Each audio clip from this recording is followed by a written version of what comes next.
I was fix a broken spigot. As you can see,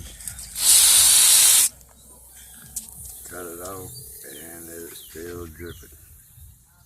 First things first, you're gonna need to cut off the water.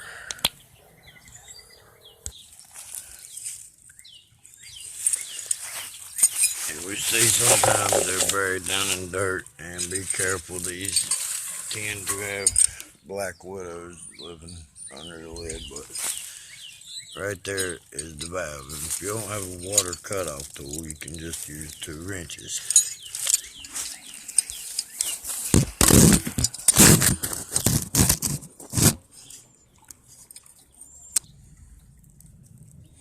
Using the wrenches like this, you're able to torque it shut, and it tightens the way a bottle cap tightens on and turns about 1/4 turn.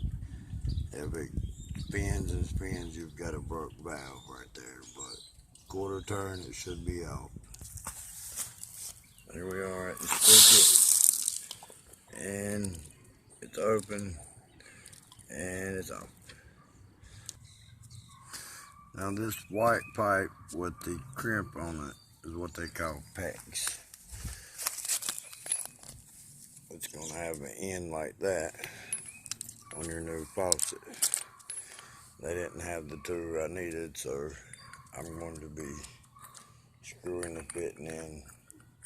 It is the pack fitting. We'll want to use some Teflon tape to seal it off.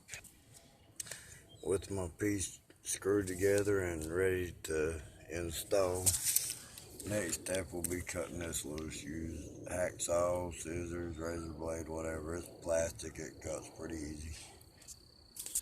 Now, if you have a crimping tool and rings, then you'll want to proceed to slide the ring onto the pipe, slide the fitting into the pipe, and crimp the ring. If you don't have this tool, you can put a couple of hose clamps, like from the auto parts store, and the right size you need, 1/2 inch, 3/4, whatever size your pipe is, and just snug them down good and tight like you would the hoses on your car, and you should be fine. That, by the way, costs $100, and that's a $20 bag of rings. So if you don't want to spend $120 just to fasten it on, buy yourself a $2 hose clamp.